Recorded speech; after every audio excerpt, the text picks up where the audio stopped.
Masama pakiramdam ni Prince. Paglalaga ko ng manok.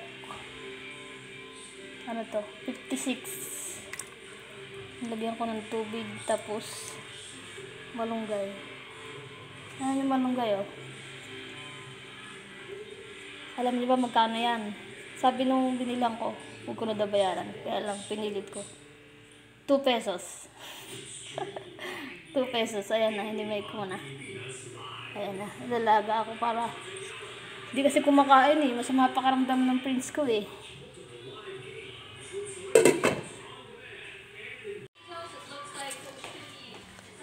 Excuse me, ito na yung ano, manok at malunggay. Prince, anyong? Ano? Kumusta? Para kasing ano siya, medyo mainit siya.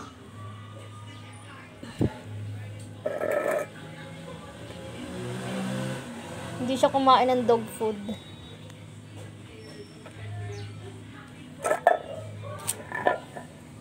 Kaya bibigyan ng pinaglaga ko ng ano nga ito? Manok na may malunggay saka may sabaw. Siyempre kasali din si Sandy. Nadi?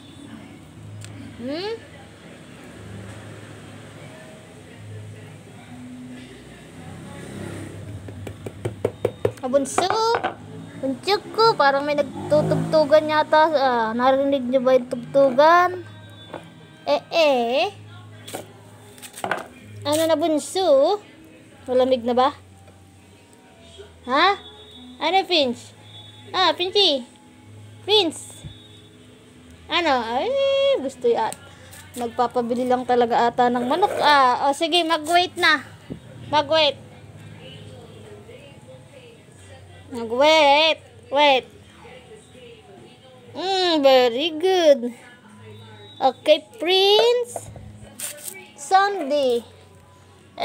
Kumakain naman oh. Nagpapabili lang ng chimkin. Si Prince, ayan oh. Kumakain naman pala oh. Oy, gusto Prince ko. Gusto lang ng chicken. Ay go, Prince ko. Kumakain naman, tinatakot mo ako, Prince, ha? Bunso ko. Sandrin, oh. Bunso ko. Bunso ko. Bagong ligo yung mga yun. Go naman ang aking Princey. May tugtugan sa paligid. Ay, go. Yeah, ubos na, Princey. Hindi ko.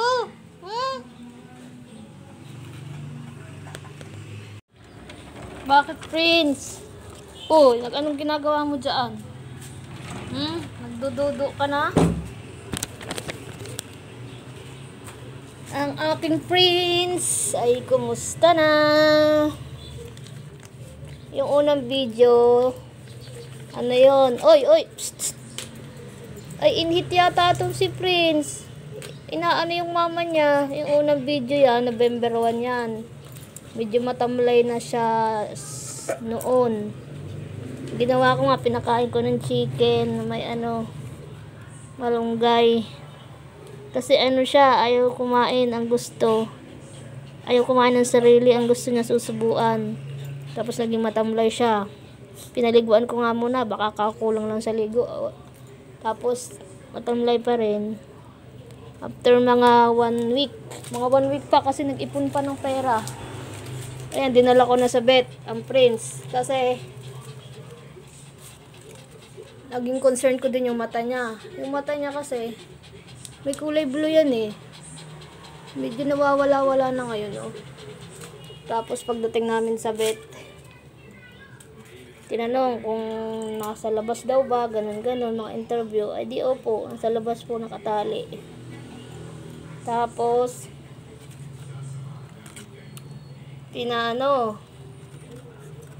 CBC. Ayan yung kanyang result ng CBC niya. CBC, sabihin nun, complete blood count, diba? CBC, ganun. Parang sa tao din, no? Hematology report, name, Prince. Ayan, ang baba nung kanyang, meron siya mga mababang, ayan. Red blood cell, mababa. Saka ito, yung platelets niya, bumaba din, ayan, 200 to 900 yung normal. Yung sa kanya 10 lang. Pero okay naman daw yung white blood cell niya. Ang ginawa ay binigyan siya ng ang sabi pala may sakit siya na yung common na sakit daw ng aso. Blood parasite. Kumbaga sa tao parang dengue. Pero sa tao kasi pag dengue nakukuha sa lamok, yung sa kanila nakukuha daw sa garapata.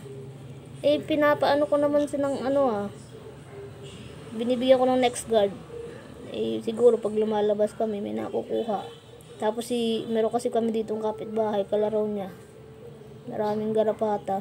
Doon daw nakukuha yun Ngayon naman wala siyang garapata Tapos naman siya, complete vaccine naman, sabi nung doktor. Ganun daw talaga, common sa aso na sakit. Ayan. Noong November 7 na nga siya. Prince. And then, binigyan siya ng antibiotic. Ayan for 21 days. 250. Tapos, vitamins. 220. Panggabi. Avoid milk and liver daw.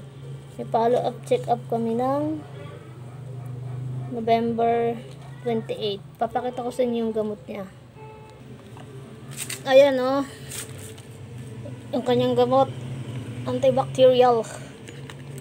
Hanggang dito lang sa number 1. Tapos ito yung vitamins. Ito naman 2 ml. Pinapainom ko na rin si Sandy kasi sabi ng doktor painumin na rin daw si Sandy. Kasi nga vitamins. Wala kasi silang vitamins Tapos ayan ang pinagbayaran. Yung dala kong 1.4 may sukli na lang na 80. Ayun naka 1.320 ako. Kasi yung pagbayad sa check-up 250. Tapos nung daling ko rin siya na temperature siya, may lagnat siya. Binigyan ng gamot sa lagnat injection 50 pesos. Tapos yung pa CBC platelet count 550 bayad doon, and then yung mga gamot niya 250, vitamins 200. Pero after 4 days naman na pag-inom ng vitamins, medyo maayos na siya. Ayos na siya kasi tumatahol na siya sa gabi nung mga yung dati niyang gawa, ganun na. Nung mga nakaraan kasi matamlay siya talaga. So natakot ako kasi baka kung anong mangyayari pag hindi ko siya pina-check up. Ayan masigla na dumududo na kasi Sandy Kaya matagal walang upload ang people. May check up may follow up check up sa 28.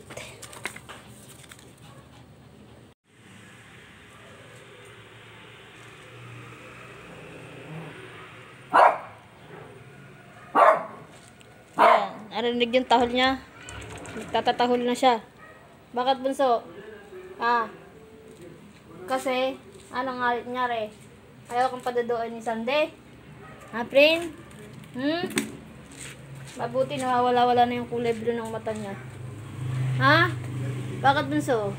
Meron pa rin ng konti Kasi, sabi ng vet, para malaman daw yung cause kung bakit medyo nagkukulay blue yung mata niya, ay kailangan daw ipa-blood chem. Ay ang mahal ng blood chemistry 1.3. So kailangan ko pa mag-ipon para mapa-blood chem siya. Mabuti nga kasi medyo nawawala-wala na kahit pa paano yung pagkulay blue. Para siyang may sore eyes ganun. Hirap siyang magbulat ng mata minsan. Pero ngayon maayos-ayos na. Prince, pag nakaipon sa ipa-blood chemistry ng malaman ang sanhi, kung bakit nagkakaganon ang kanyang mata. Bunso?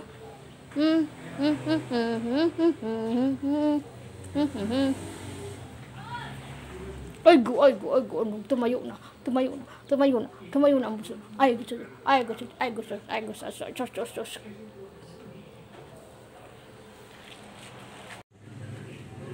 Musta bebe? Hindi masyadong kita yung ano eh. Basta may iba sa mata niya eh. Pero ngayon medyo umaano na. Bumabalik-balik na sa dati ang aking pinky. Ay go. Katunayan, nangaaway na siya. Natatahol na ng mga ano nga pinky ko, masigla na ikaw. Ha, bunso? Pero kailangan pa nating bumalik ng doktor, Princey. Bunso ko. Ba't nakakalit ng bunso?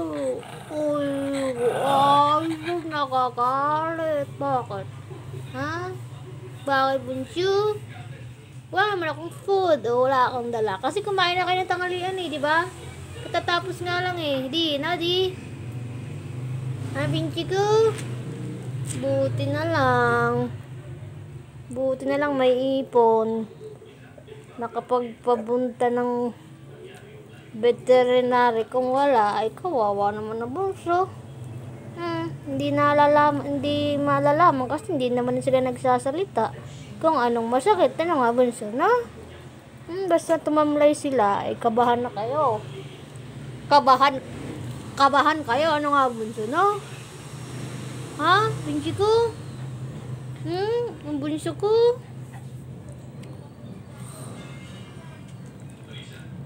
Kit-kit to ng bunso ko na yan eh.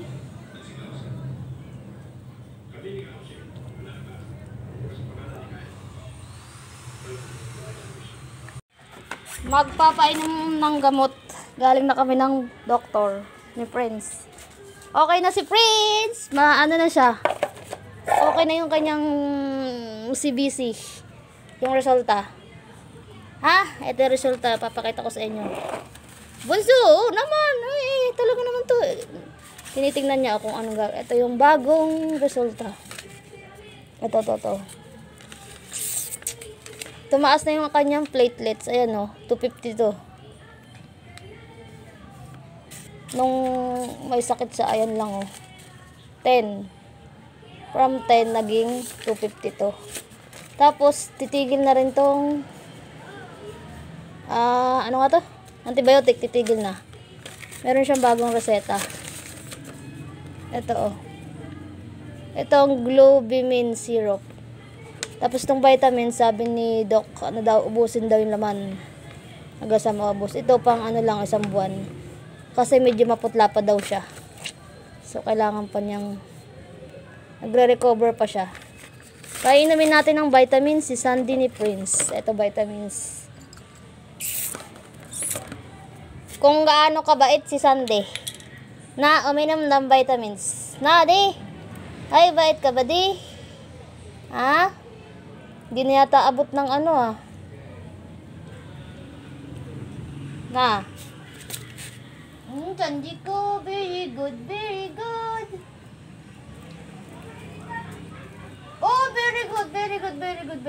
Oh, very good.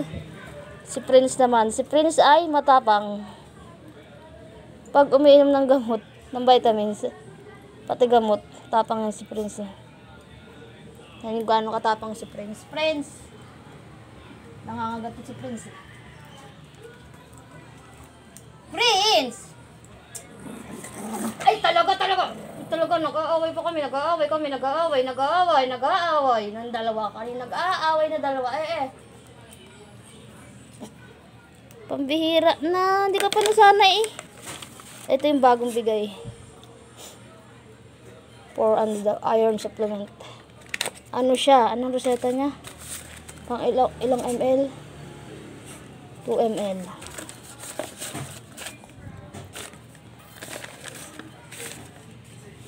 Ay go.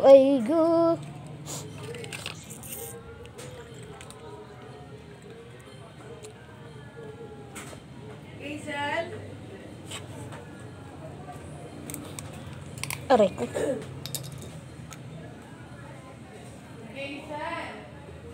Two.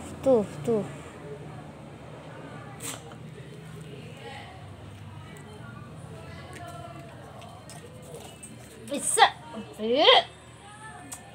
Kailangan. Ayan. Ayaw niya ng lasa. Pangit siguro lasa nitong Globimin na to. Bakit ikaw ay nagkakamot? Ayaw niya, pangit lasa. Patay daw niya nga. Mas gusto niya tong multivitamin taurine lysine. Ito, minerals. Babay na punso. Ha? Ayaw niya ng lasa. Ayaw punso. Ay, kailangan inumin eh. Ha? Punso. Ayaw na. Prince Andy. Tatapos silang kumain ng tanghalian. Chanji. Bawal niya pa siya. Ha? Magaling ng prince namin. Very good. Magaling na. Ang nabagastos for today's video. Aray ko. 1,000.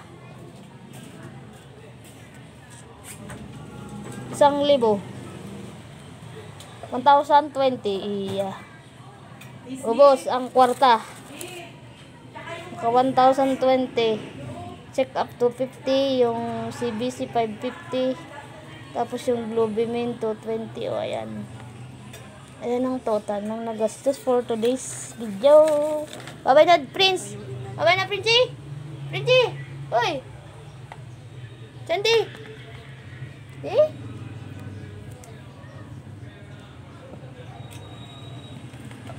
Ang bata, init si Prince. Prince, init ka? Ay, go.